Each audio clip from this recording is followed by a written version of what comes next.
Pada waktu saya masih mondok di sini, keadaan masyarakat itu sederhana. Orang Islam itu cuma dua. Kalau ndak NU ya Muhammadiyah. Sudah, ndak ada lain-lain lagi. Ini mau besanan saja takut. Takut tidak mendapat barokah dari masing-masing pemimpinnya. Selisih sedikit ribut. Yang satu kunut, yang satu tidak kunut, ribut.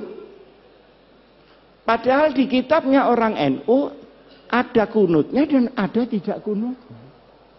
Tapi karena dia terkooptasi oleh golongan, ribut. Kalau tidak kunut itu begini-begini. Alhamdulillah sekarang ini sudah tidak ribut karena sudah tidak sholat subuh.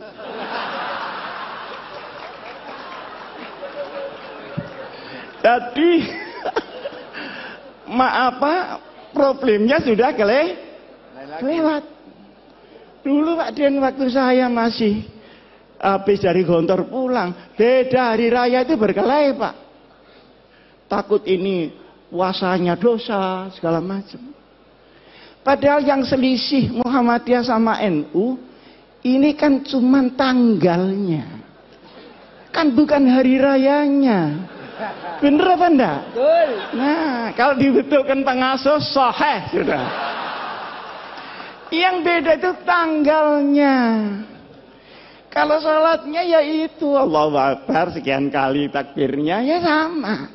Loh kenapa tanggalnya kok enggak sama? Ngitungnya enggak sama. Kalau NU itu harus kelihatan tanggalnya dan itu perlu 2 derajat di atas ufuk. Muhammadiyah pokok sudah istimewa selesai lah. Ada apa mesti diinceng itu? Apa tamu dia? Lah yang nginceng ini ya tidak mau disalahkan. Karena Rasulullah Shallallahu Alaihi Wasallam itu nginceng. Sampai saya ketika itu Pak Din belum jadi ketua Muhammadiyah. Jadi ketika itu ketua Muhammadiyahnya Pak Syafi'i Ma'arif. Saya diundang oleh Pak Yusuf Kalla. Marah-marah Pak Yusuf Kalla ini. Ini gimana NU sama Muhammadiyah? Masa enggak bisa jadi satu hari rayanya itu? Repot masyarakat kalau begini. Saya tanya, caranya bagaimana Pak? Ya kompromi lah. Caranya, dengan Pak Den ya. Maaf, dengan Pak Den. Katanya Pak JK, bagaimana kalau Muhammadiyah turun 1 derajat?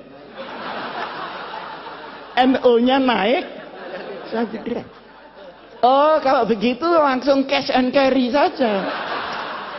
Ini fikihnya pedagang itu di sini.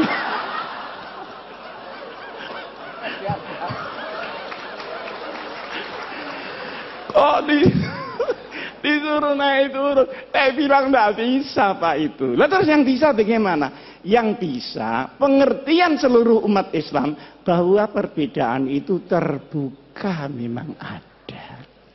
Yang kedua ini tidak mengada-ada karena sholatnya sama, tanggalnya yang tidak sama. Wong hari di sini sama hari di Amerika tidak sama kok.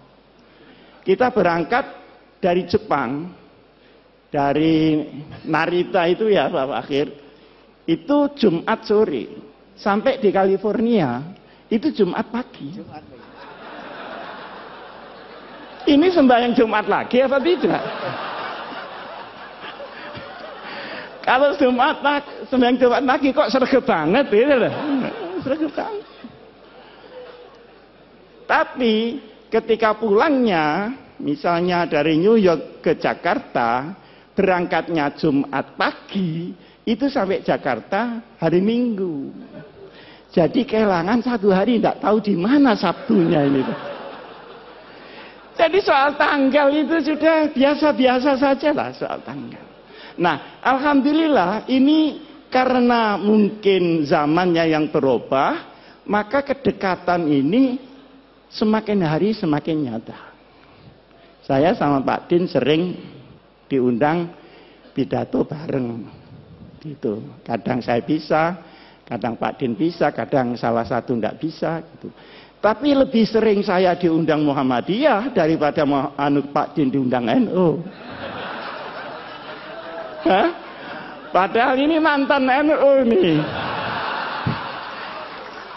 Kenapa dia pindah? Karena enggak kerasan saja sama orang NU. Bukan karena teori yang tinggi-tinggi gitu. Ini orang NU kok kumuh banget, teman itu sekitar itu saja. Nah, masalahnya adalah sekalipun NU Muhammadiyah ini berbeda di dalam furu, bahkan Ibnul Furu ya. Tetapi wawasan keumatannya sama, wawasan kenegaraannya sama.